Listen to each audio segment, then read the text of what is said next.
Bonsoir à tous et à toutes. Merci de votre fidélité. Bienvenue dans ce journal. À la une de l'actualité, assassinat samedi soir d'un conseiller du Premier ministre Laurent Lamotte, Georges Honora, a été abattu par balle devant sa résidence à Delma 31 par deux individus circulant à moto aux environs de 8 heures du soir. Georges Honora était également le secrétaire général du Parti populaire national et directeur du journal Haïti Progrès.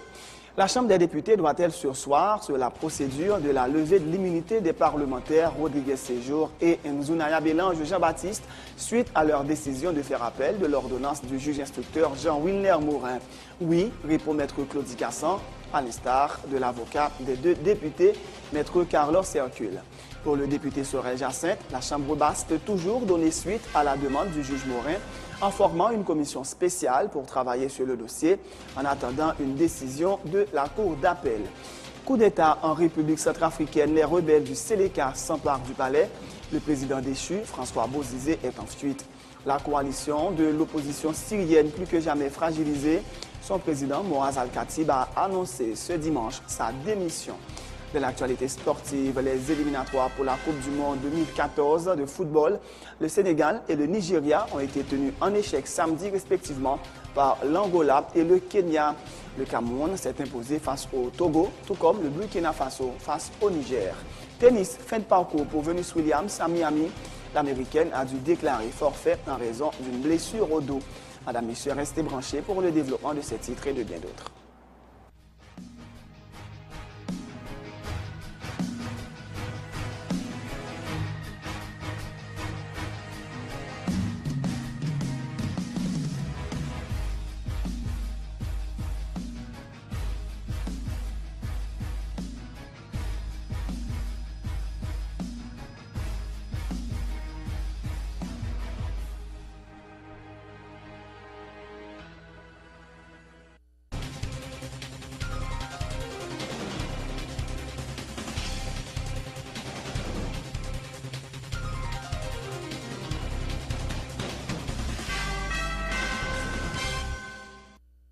De chef, bienvenue dans le développement du journal. Assassinat samedi soir d'un conseiller du Premier ministre Laurent Lamotte, Georges Honora, a été abattu par balle devant sa résidence à Delma 31 par deux individus circulant à moto aux environs de 8 heures du soir. Georges Honora était le secrétaire général du Parti populaire national, PPN, et directeur du journal Haïti Progrès. Se basant sur les motifs évoqués par le juge Jean-Wilner Morin dans son ordonnance, dans le cadre de l'enquête sur l'assassinat du policier Walkie Calix, il dispose d'assez d'indices pour procéder à l'arrestation des députés Rodriguez Séjour et Nzunaya Bélange Jean-Baptiste, selon Maître Claudie Gassian, ancien magistrat instructeur. Le juge Morin, a-t-il dit, sollicite de la Chambre basse la levée de l'immunité parlementaire des deux députés, conformément à l'article 115 de la Constitution haïtienne, stipulant que nul membre du corps législatif ne peut, durant son mandat, être arrêté en matière criminelle, correctionnelle ou de police pour délit de droit commun, si ce n'est avec l'autorisation de la Chambre à laquelle il appartient, sauf le cas de flagrant délit pour faire emportant une peine afflictive et infamante.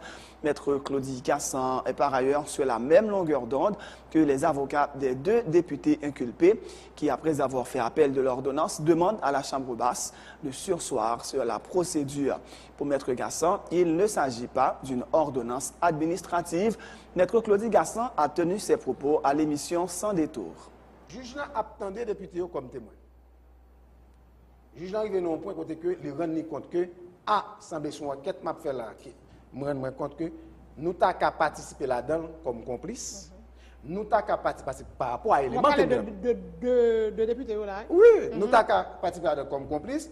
Nous t'as qu'à tout participer là-dedans comme auteur ou comme co-auteur. Obligé d'inculper nous. Juge clair, d'après ça m'attendait si vous vrai que téléphone bandit par exemple, t'as des rapports etc. avec téléphone député. Ça veut dire que juge clair sur ça l'a dire. Et là faut ne pas faire langue de bois. Mais si je suis ordonnance, si sortir. Si je suis raisonnement juge, les motifs, pas aucune chance pour que ce n'est pas vers une arrestation. Justement, et avocat de député, c'est Maître Carlos Hercule, l'idi dit annoncé, et hier samedi que, ok, deux députés, ils ont fait appel, ils font une déclaration, et dans le greffe là, donc, faut que Chambre des députés, Alta font camper sous question ça, jusqu'à ce que la Cour d'appel les prononce en tant que jury soit de ça. Ordonnance que juge d'instruction a prendre. D'amener nous clair sur ça. La question procédure là, que nous avons dit qui est bien respectée. Est-ce que le juge a prendre deux types d'ordonnances. Il y a ce qu'on appelle des ordonnances juridictionnelles, d'ordre juridictionnel, et des ordonnances d'ordre administratif. Si son ordonnance administrative, si son appel là-dessus, si son ordonnance qui est purement administrative, monsieur n'a pas faire appel. OK. Et si c'est juridictionnel? Si son ordonnance juridictionnelle, le dossier est bloqué. Moi-même, dans ça, m'attendais. Et dans ça, je comprends. Et on a dit qu'il vérifiait presque à 99%, il semblerait que le juge aurait rendu une ordonnance juridictionnelle avec mandement exécutoire. Okay. Et depuis le mandement exécutoire là-dedans, parce que la première fois, tu as une contradiction d'ordonnance, si tu as chita là, je vais détailler là-bas. Ou pas qu'à même ordonnance pour transmettre la mini-justice, et puis pour mini-justice transmettre le Parlement, parce que automatiquement ça, ou camper parce qu'on demande quoi, ou fait, ou obtenir une réponse. Okay. Et en même temps, le patacano, même ordonnance, pour demander huissier, police, forces armées, l'ordre public pour exécuter, mettre à exécution, etc. Ou pas qu'à faire. L'ancien président de la Chambre des députés, Sorel Jacinthe, se dit favorable à ce que son Assemblée poursuive le processus devant aboutir à la levée ou non de l'immunité parlementaire de ses collègues Séjour, Rodriguez et Enzo Naya Bélange Jean-Baptiste. La Chambre basse n'est pas liée à la décision des avocats, des parlementaires qui ont fait appel de la demande du juge instructeur Jean-Wilner Morin ayant sollicité la levée de l'immunité parlementaire de leur client, opine Sorel Jacinthe. La Chambre basse peut toujours donner suite à la demande du juge Morin en formant une commission spéciale pour travailler sur le dossier en attendant que la justice se prononce sur l'appel formulé par Maître Carlos Hercule au nom des députés Séjour et Jean-Baptiste Atildi. Question Hérodia, est-ce que Parlement, c'est là, oui, pour nous comprendre et nous penser que une éducation qui pour faire cette question, une formation pour faire cette question. Est-ce que Parlement braloué moment li propice? Est-ce que Parlement braloué que li en situation faut li lever immunité? Encore une fois, je dis que c'est l'Assemblée qui est des bons moments propices dans la politique là. L'écoute, c'est la Constitution qui borde. Cependant, faut me dire, suivant Constitution et règlement, Assemblée, c'est lui qui est souveraine. Est-ce que la retiré? Le fait que l'avocat lui fait appel, c'est pas empêcher que Chambre continue avec procédure là, non. Ceci n'empêche pas cela. Parce que l'île enquête, il a présenté le devant le Parlement, il n'a pas même besoin tal dire l'y empêcher ou bien le pas empêcher parce que bon appel, Chambre automatiquement il y a une question en amène, il a aller. Donc, combien de temps ça prend? Il n'est pas lié. Non, il n'est pas lié. Avocat... Alors, je dis, ceci n'empêche pas cela. Il est capable lui-même pour interprétation par le chambre, il est capable de prendre, il dit, bon, m'attendre. Mais en même temps, tout le capable de dire, m'attendre. Il est capable de continuer, il présente des questions, il prend le temps qu'il faut. Il prend le temps qu'il faut. Il prend le temps qu'il faut. Le temps qu'il faut, là, le problème, mais non, le temps qu'il faut. Non, cas ça. Pour me dire que ceci n'empêche pas cela, le fait que la laine appelle, m'introduire dans le bureau, me fait commission a travail, et puis j'attends. C'est dans ce sens-là. Le président de la plateforme Libération se montre très sceptique quant à la capacité et à la volonté de l'équipe au pouvoir d'organiser des élections honnêtes, crédibles dans le pays avant la fin de l'année. Serge Jean-Louis, qui participait à l'émission Sans détour, s'est notamment penché sur l'organe chargé de réaliser ces élections qui peinent à être mis sur pied alors que les organisations politiques ont été écartées des discussions. Néanmoins, il salue la décision de la plateforme Religion pour la paix d'exclure de sa coordination le représentant du secteur musulman, Maxime Magloire, pour avoir convoité un poste de conseiller électoral. Vous avez pris le malin plaisir d'écarter les secteurs politiques au niveau des négociations. Donc, on y a pour qu'elle soit organisée. Et le sénateur William Gentil, l'honorable sénateur William Gentil, pour qui j'ai beaucoup de respect de sous-vision des milles, il te dit justement, leur poser question, pour qui ça? Parti politique, ils n'ont pas soutenu. Il dit si ils n'ont pas invité parce qu'ils estiment faibles. pendant les dit estimé faible là, et puis Maxime, que je connais très bien, un militant politique très sérieux. Maxime Magloire, très sérieux, pas qu'à mettre en question l'honnêteté, militance Maxime Magloire. Voilà Maxime Magloire, c'est membre de la direction centrale de Contre-Paix, qui est dans la religion pour la paix, et par la suite, vous venez joindre Maxime Magloire, postuler pour la lancer. La démarche de notre collègue au Parlement a été une démarche intéressée. Donc là, il y a des gros problèmes à ça. Donc, la réaction de Religion pour la paix est son réaction correcte. Même si nous-mêmes, dans le niveau plateforme de libération, nous mettons en question à ça, qui c'est un conseiller spécial président de la République là, qui était engagé à quoi et que le conseiller spécial président de la République là, pas aucun mandat légal pour le engager un accord, signer un accord qui va l'engager le pays dans le processus électoral que nous estimons très sérieux, nous autres. Écoutez, nous pour aller là. Nous faisons tellement désordre, nous pas sortis, nous parlons de crise qui pire dans ces années là. Parce qu'il n'y a pas aucune élection sérieuse qu'a organisée. Tout à fait autre chose. Le Premier ministre Laurent Lamotte a rencontré samedi à Furcy, dans la commune de Kinskov, plusieurs représentants d'organisations communautaires et des membres de la population locale dans le cadre d'un dialogue social initié par son gouvernement.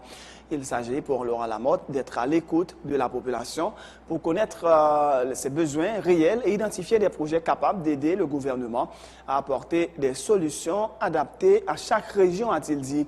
Laurent Lamotte réaffirme que la sécurité alimentaire constitue l'une des priorités de son gouvernement. Sécurité alimentaire, c'est une priorité nous. Et il y a un pile planteur ici. Donc nous venons pour nous capables d'aider eux, bailler kit semences, bailler engrais pour que nous soyons capables d'aider dans planter pour aller travailler. Donc c'est une opportunité tout pour que le gouvernement ait une réalité terrain. Gestion pays, ce n'est pas de primature seulement pour le faire, ni de palais national. Il faut le venir souterrain. Il faut venir parler à mon il faut venir parler avec les bénéficiaires. Donc ça nous vient faire là aujourd'hui. Et encore une fois, toute semaine, nous avons travaillé sur la question de la vie chère, qui a un pile problème dans la population. Donc de ça, il y a un accord que nous faisons avec le pays Vietnam. Eh bien, le premier bateau a dérivé. Mais nous avons dit que ce n'est pas d'importation du riz, parce que ça, il va baisser le prix du riz, c'est vrai. Mais nous voulons aller plus. Donc, il y a une compagnie qui Vina Food, qui est la plus grosse compagnie du riz Vietnam. Nous demandons de rentrer dans le pays parce que nous avons besoin de planter du riz en Haïti pour faire un travail, pour développer le secteur. Donc, investissement dans le secteur agriculture. Donc, il y a rentré là lundi. Et encore une fois, il y a un Vinatex qui est venu. Donc, coopération Vietnam a agrandi pour Haïti capable bénéficier, pour production nationale capable bénéficier, pour plus de jobs qu'a créé, pour plus de travail, pour le chômage à baisser, pour la vie chère à baisser. La vie chère va commencer à baisser sous question du riz, parce que BM pas de recevoir et bateau. Donc, on commence à faire distribution et prix à plus bas que le prix du riz qui est sous le marché. Donc, ça c'est d'un côté. De notre côté, nous demandons, nous exigeons, nous disons qu'il faut investir dans l'agriculture. Le Premier ministre Laurent Lamotte était accompagné de plusieurs membres du gouvernement, des élus locaux et du directeur général du FAES, Klaas Eberwein. M. Eberwein a insisté lui aussi sur la nécessité pour les citoyens de participer à l'élaboration et à la mise en œuvre de projets devant permettre au gouvernement de travailler à l'amélioration de leurs conditions de vie. Et c'est justement ce que cherche l'État à travers ce dialogue social, a-t-il ajouté. C'est le Trésor public qui aura à financer l'exécution des projets dans les différentes régions du pays, informe M. Eberwein. C'est un dialogue social que l'on a commencé à initier avec la population. Donc, il a commencé comme une sorte de pilote dans la région, qui est Obléon, nous dans la commune de Kinskov, là, ça fait qu'on avec député là. Donc, le dialogue social, là, qui s'agit de expliquer déjà qui s'allie, c'est qu'il y a besoin d'aider la population défavorisée dans la zone, mais il veut que eux-mêmes participent dans le développement, dans le choix projet. Donc, et ça qui ça veut dire, c'est qu'on vient tenter la population et on vient demander la population qui est le problème. Donc pour cela, il y a des techniques qui parlent. En fait, je dis c'est lancer que lancer. Il y a des premières petites réunions qui sont faites. Le Premier ministre vient lancer avec députés, avec plusieurs autres ministres, etc. Il vient sensibiliser la population pour dire qui ça que vous faire. Donc qui ça c'est que vous venir chita en groupe avec la population défavorisée, avec des têtes de pont.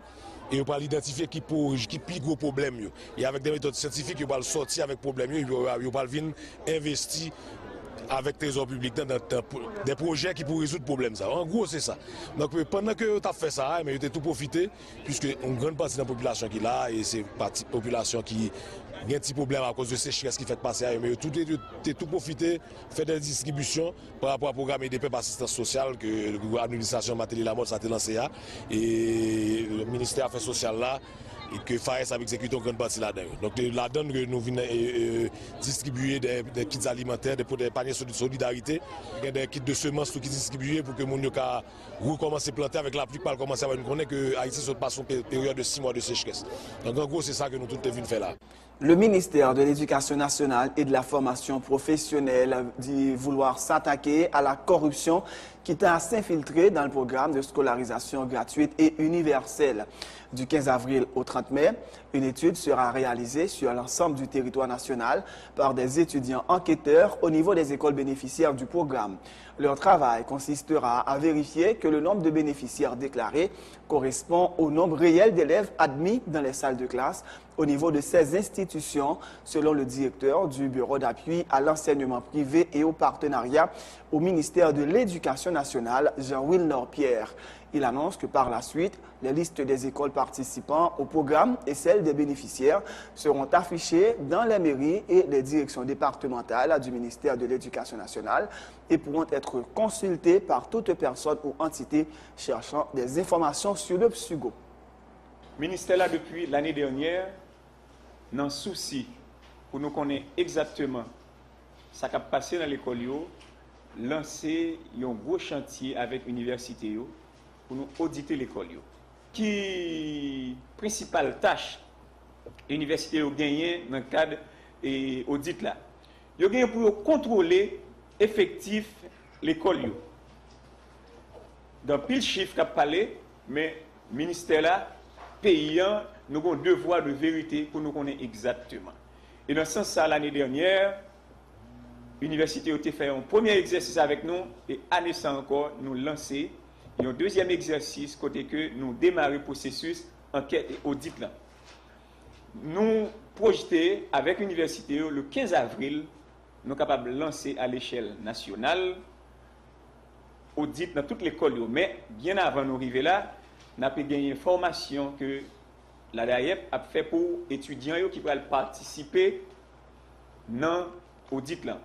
Nous projetons année ça dans l'audit là pour que le 30 mai, toute activité est finie et que pour nous capables de gagner un rapport. L'année dernière, nous avons baillé l'école, l'université, des listes d'écoles.